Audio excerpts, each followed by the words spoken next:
السلام علیکم۔ بہت سارے احباب یہ کہہ رہے ہیں کہ بھائی آپ کو اس انصاری مسلسل نام لے کر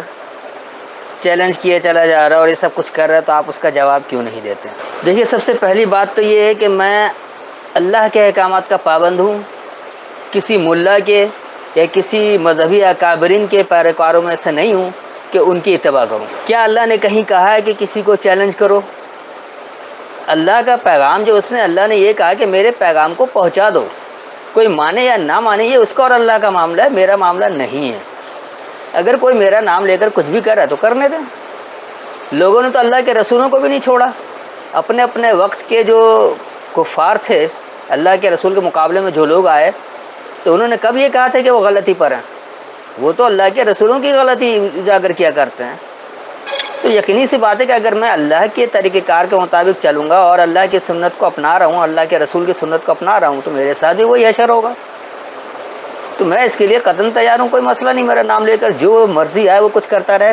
لیکن میں اللہ کا پابند ہوں، اللہ کے احکامات کا پابند ہوں، اور جو اللہ نے مجھے حکم دیا ہے میں اسی پر عمل کرنے کے لیے تیار ہوں، اس کے علاوہ نہیں ہوں۔ تو بجائے اس کے کہ مجھ سے آپ لوگ یہ کہیں کہ میں کوئی جواب دوں یا کچھ کروں، تو ایک بات غور سے سن لیں کہ میں سوائے قرآنی دلیل کے علاوہ کسی اور دلیل کو نہیں مانتا ہوں۔ تو میں جواب کیوں نہیں دے رہا ہوں؟ میں قرآن کی ہی دلیل سے اس کی آج آپ کو وضاحت کر دیتا ہوں، تاکہ آئندہ کوئی مجھ سے اس طرح کے سوالات نہ کرے اور نہ اس طرح کے کوئی پیغامات بھیجے۔ میں اس کے قطعی خلاف ہوں۔ رہ گیا یہ کہ بہت سارے لوگ ہیں، جیسے مثال کے طور پر سچوالا گروپ ہے انڈیا کا، وہ تو قرآن کے اوپر توہین پر توہین کیا چلا جا رہا ہے، تمام آیتوں پر الزام تراشی کر رہا ہے کہ وہ اللہ کے دعوے دار نہیں، کہ اللہ کہاں کو، یہ تو جھوٹ کا پلندہ ہے، کسی لوگوں نے لکھ دیا اللہ کا نام لے کر۔ تو وہ جن آیتوں کے حوالے سے وہ لوگ بات کرتے ہیں، میں انہی آیتوں کی تشریح جو صحیح فہم ہے میں اس کو بتا دیتا ہوں۔ میں نے تو کبھی نام نہیں لیا کہ سچ والا نے یہ کہا، کسی نے بھی کہا ہو، میرے پاس سوالات آئے ہیں تو وہ یقینی سی بات ہے کہ وہ سوالات سچ والے کے چینل سے اٹھا کر لوگوں نے بھیجا ہے اور میں نے اس کا جواب بھی دیا ہے، لیکن میں نے کسی کا نام نہیں لیا۔ تو ایسے بہت سارے ہیں، چاہے وہ ایس انصاری ہوں یا اس قبیل کے اور دوسرے لوگ، جو قرآن پر تنقید کرتے رہتے ہیں، قرآن کو اساطیر الاولین بناتے رہتے ہیں، تو ان سے ہمارے کوئی سروکار نہیں، وہ جو مرضیہ سمجھے، وہ اپنے اعمال میں خود آزاد ہیں، اور میں کسی کا نام لے کر کبھی چیلنج نہیں کروں گا۔ میرا کام یہ ہے کہ اللہ کی جس آیت پر جو اعتراض ہو رہا ہے میں اس اعتراض کو دور کروں کہ یہ آیت یوں نہیں یوں ہے۔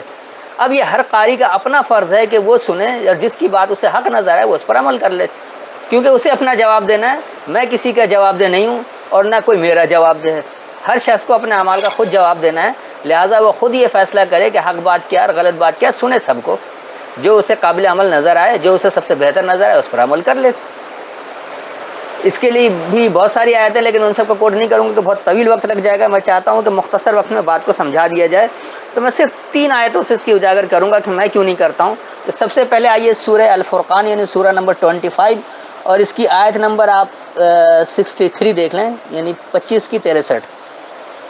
یہاں اچھا، اس وقت میرے پاس حافظ نظر احمد والا ترجمہ ہے، پہلے میں ان کا ہی ترجمہ بیان کروں گا اور پھر اپنی فہم سے سمجھاتا ہوں۔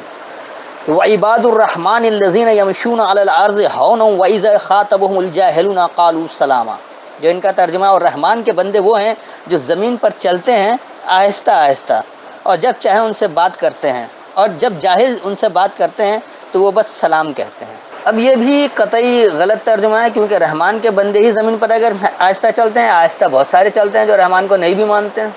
اب دنیا میں دیکھ لیں، دنیا کے ہر انسان ہی آہستہ چلتا ہے، کوئی شاید ایک ہی ہوگا جو مسلسل تیز چل رہا، تو سبھی آہستہ چلتا ہے، اور زیادہ تیز چلے گا تھک کر خود بیٹھ جائے گا، پھر وہ آہستہ بھی چلتا ہے۔ تو ایسا ہے ہی نہیں، یہ اصل میں ہے کیا، اس آیت کو اچھی طرح سے سمجھ لیں۔ وعباد الرحمن، اور جو الرحمن کے تابع دار ہیں، یعنی جو خاص اللہ کے، خاص رحمان کے تابع دار ہیں، الذین، وہ لوگ، یمشون علی الارض، وہ پستوں پر چلتے ہیں۔ یہاں اس زمین کی بات نہیں ہوئی، خاص پستوں پر چلتے ہیں، کیونکہ یقینی سی بات ہے جو لوگ چیلنج کرتے ہیں، مخاطب کرتے ہیں اور اپنے آپ کو بڑا یعنی کہ متکبر شخص سمجھتے ہیں، اپنے آپ کو بڑا عالم سمجھتے ہیں، یا اپنے آپ کو سب سے زیادہ بعلم سمجھتے ہیں، تو وہی لوگ جو چیلنج کیا کرتے ہیں تو یہ عموماً پستوں میں سے ہوتے ہیں۔ جو بلند کردار پہنچ جاتا ہے تو اس کا یہ کام ہی نہیں، کیونکہ اس کے اندر سے تکبر نکل چکا ہوتا ہے، تو یہ اوچھی حرکتیں نہیں کرتا ہے۔ تو وہ جو پستوں پر چلتے ہیں، ہونن، ہون کہا جاتا ہے ذلت کو، تو وہ پست ہو کر، یعنی یہ نہیں کہ ذلیل ہو کر، جو اردو والا ذلیل ہے، تو یہ دراصل اپنے آپ کو حقیر و کمزور ہو کر چلتے ہیں، اور پستوں کے آگے خود بھی اپنے آپ کو حقیر سمجھ لیتے ہیں، اچھا بھائی چلو میں یہ حقیر ہوں. تو وہ کمزور جو پست ہے، خاص پستوں پر جو ہے وہ حقیر و ذلیل ہو کر چلتے ہیں، اچھا بھائی چلو تم ہی ٹھیک ہو، حقیر اور کمزور ہو کر چلتے ہیں، کیونکہ وہ سمجھنے کے لائق نہیں ہیں، سنتے نہیں ہیں. پھر وَإِذَا خَاطَبَهُمُ الْجَاهِلُونَ، اور جب ان کے مخاطب جاہل ہوتے ہیں، جب ان کے مخاطب نادان لوگ ہوتے ہیں، لا علم لوگ ہوتے ہیں. جاہل کا مطلب یہ نہیں کہ وہ انگوٹھا چھاپ ہے جو ہمارے یہاں سمجھا جاتا ہے، قطعی نہیں. جاہل سے مراد یہ ہے کہ جو شعور نہیں رکھتا ہے، جس کو نادان کہہ سکتے ہیں، لا علم کہہ سکتے ہیں، یعنی کہ ایسا لا علم جو علم ہوتے ہوئے بھی اس شعور کو سمجھ نہیں پاتا، حاصل نہیں کر پاتا، اسے کہتے ہیں.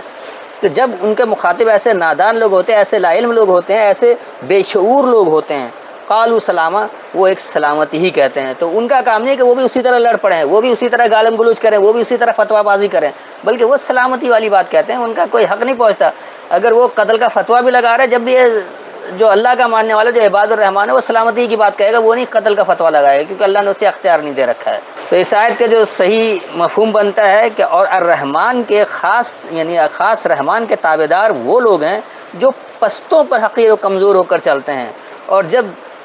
یعنی یہ نادان لا علم بے شعور لوگ ان سے مخاطب ہوتے ہیں تو پس وہ سلامتی کہتے ہیں. پہلی آیت تو یہ ہو گئی. دوسری آیت اب آپ کھول لیں سورہ قصص، اور اس کی آیت نمبر 55، یعنی 28 کی 55، 28 کی 55. وَإِذَا سَمِعُوا اللَّغْوَ أَعْرَضُوا عَنْهُ وَقَالُوا لَنَا أَعْمَالُنَا وَلَكُمْ أَعْمَالُكُمْ سَلَامٌ عَلَيْكُمْ لَا نَبْتَغِي الْجَاهِلِينَ.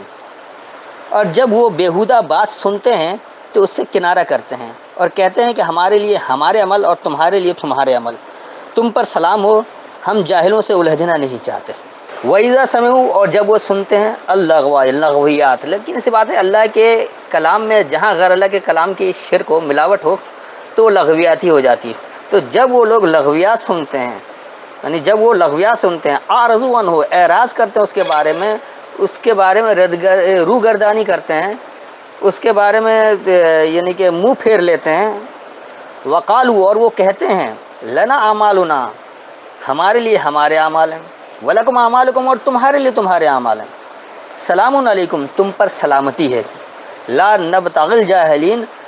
ہم جہالت تلاش نہیں کرتے، ہم بے شعور پن تلاش نہیں کرتے ہیں، یعنی ہم لا علمی کو تلاش نہیں کرتے ہیں. تو یہ دوسرا بنیادی اصول ہے کہ جب بھی لغویات سنتے ہیں، جو اللہ کے ماننے والے لوگ ہوتے ہیں وہ لغویات سنتے ہیں تو وہ اس کے بارے میں اعراض کرتے ہیں اور وہ کہتے ہیں ہمارے لیے ہمارے اعمال اور تمہارے لیے تمہارے اعمال، تم پر سلامتی ہو. وہ اگر دوسرا غیر سلامتی چاہتا بھی ہے تو بھی ہمارا فرض ہے کہ ہم سلامتی ہی چاہیں گے، ہم کبھی غیر سلامتی والے کام نہیں کریں گے، اور نہ ہم لا علمی تلاش کریں گے، بے شعور پر تلاش کریں گے. ہمیں علم کی تلاش ہے. اگر کوئی واقعی غلط بات ہوگی اور اس کی صحیح اصلاح کی جائے گی تو ہم ضرور اپنی اصلاح کر لیں گے، اور ہم نے بہت ساری جگہ کیا بھی ہے. جیسے مثال کے طور پر پہلے میں بھی 1 2 3 وغیرہ گنتی سمجھا کرتا تھا، لیکن جب مجھے کسی نے سمجھایا تو بات سمجھ میں آئی. اس طرح اور بھی بہت ساری مثالیں ہیں، اور میں اپنے آپ کو کبھی بھی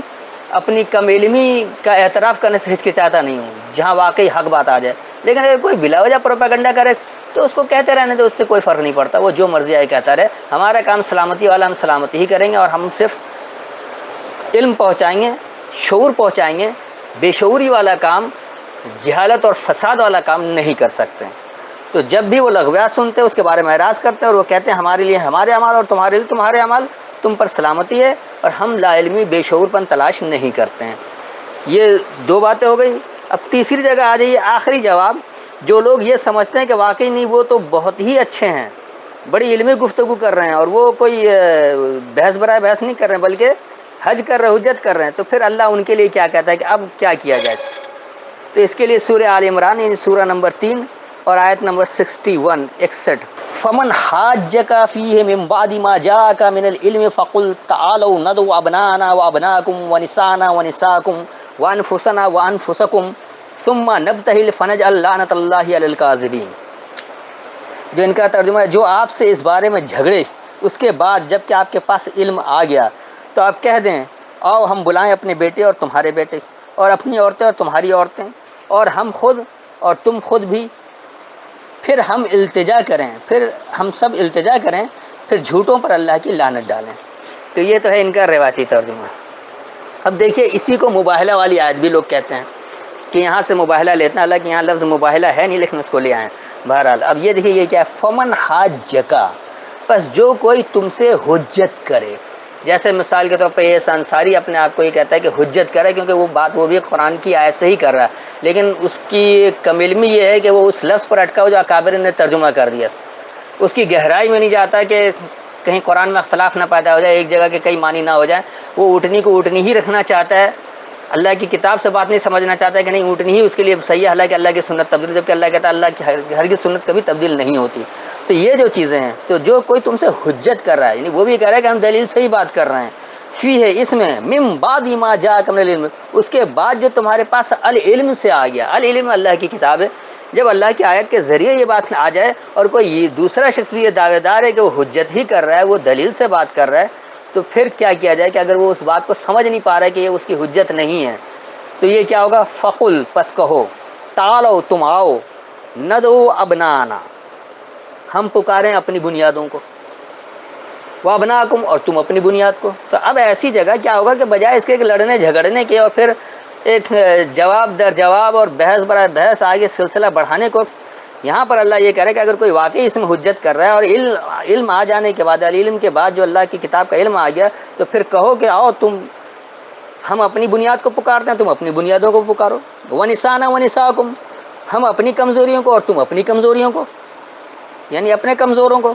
وانفسنا وانفسکم، اور ہم اپنی نفسیات کو اور تم اپنی نفسیات کو، یعنی ہم اپنی سوچ کے تحت اور تم اپنی سوچ کے تحت ہو، ثم نبتہل، پھر تم آزاد چھوڑ دو، یہ التجا کی بات نہیں ہے، نبتہل کا مطلب اب آزاد چھوڑ دینا، اب اس میں مداخلت نہ کریں، اس کی چھیڑخانی نہ کیا کریں جس طرح کے لوگ حرکت کرتے ہیں، تو پھر کیا کریں کہ آزاد چھوڑ دیں، فنجعل لعنت اللہ، پس بن جائے گی اللہ سے لعنت، علی الکاذبین، جھوٹوں پر، جو بھی جھوٹا ہوگا اس پر اللہ کی لعنت خود بخود بن جائے گی، کیونکہ وہ نتائج نہیں ملیں گے، عمل کرتا رہے گا وہ نتیجہ نہیں ملے گا، عمل کر کے اگر نتائج مل رہے ہیں تو آپ صحیح ہیں، نہیں مل رہا تو قطعی صحیح نہیں ہے، فیصلہ اس طرح سے ہوگا جو اللہ نے فیصلہ کر دیا ہے، بجائے اس کے کہ لوگوں سے لینے کی جو واہ واہ کر رہے ہیں، جو ہواری بن جائیں، جو یہ کہہ لیں کہ ہاں میں ہاں ملانے والے ہوں، یس سر والے ہوں، جس کو بت پالشی کہہ لیں کہ صرف وہ آپ کے اٹھانے والے ہوں، آپ کی بڑی واہ واہ تعریفیں کر دیں کہ آپ پھول کا کپا ہو جائیں کہ واقعی آپ سے بہتر کوئی نہیں ہے، ایسا نہیں ہے، فیصلہ اللہ ہی کرے گا، یہ اللہ کے نتائج یہ فیصلہ کر دیں گے جھوٹا کون ہے۔ تو یہ ہے وہ آخری بنیاد جس کی وجہ سے میں کوئی جواب نہیں دیتا ہوں، نہیں، اللہ نے کہہ دیا اگر جو کوئی حجت کر رہا ہے تم سے، اس کے بعد جو علم میں سے آ گیا، یعنی علم آ گیا، خاص بات ہے، وہ بھی کہہ رہا ہے کہ نہیں ہمارے پاس بھی علم ہے، کوئی حجت کر رہا ہے تو بھائی ٹھیک ہے، پھر کہو کہ آؤ تم اپنی بنیاد کو پکار لو، ہم اپنی بنیاد کو پکار لیتے ہیں، ہم نے جو سمجھا ہم اسے پکارے، تم سے سمجھ رہے، جو ہماری کمزوری ہے وہ ہمارے ساتھ ہے، جو تمہاری کمزوری ہے تمہارے ساتھ رہے گی، جو ہماری سوچ ہے وہ ہمارے ساتھ ہے، جو تمہاری سوچ ہے تمہارے ساتھ ہے، پھر آزاد چھوڑ دو، اس میں مداخلت نہ کرو، کام کرنے دو، اپنا اپنا کام کرو، تم اپنا کام کرو، ہم اپنا کام کریں، تو اللہ سے لعنت بن جائے گی جھوٹوں پر، خود ہی نتائج بتا دیں گے کہ جھوٹا کون ہے سچا کون ہے، لہٰذا قطعی بحث میں پڑھنے کی ضرورت نہیں ہے، جواب در جواب دے کر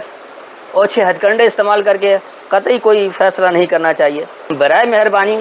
اس بحث برائے بحث کو، فساد کو، جہالت کو آگے بڑھانے کی مجھ سے امید نہ رکھیں، اور نہ مجھ سے آئندہ کوئی اس طرح کے سوالات کرے، نہ کوئی اس طرح کے مجھ سے وضاحت چاہے، میں اب اس موضوع پر چاہے کوئی بھی شخص ہو، کوئی بھی جو میرا نام لیتا ہو، کوئی بات نہیں سنوں گا اور نہ میں کوئی جواب دوں گا، میں نے پہلے بھی بتا دیا کہ جو آیتوں پر لوگ اعتراض کرتے ہیں میں ان آیتوں کی وضاحت کر دیتا ہوں، اس اعتراض کو آپ ہر سامع کا فرض ہے کہ وہ اس آیت کو اس سے بھی سنیں جو اعتراض کر رہا ہے، اور اس سے بھی سنے جو اس کی وضاحت کر رہا ہے، اب جو بات اسے ٹھیک لگتی ہے وہ اسے مان لے، یا تو وہ قرآن آیت کو غلط ثابت کر دے،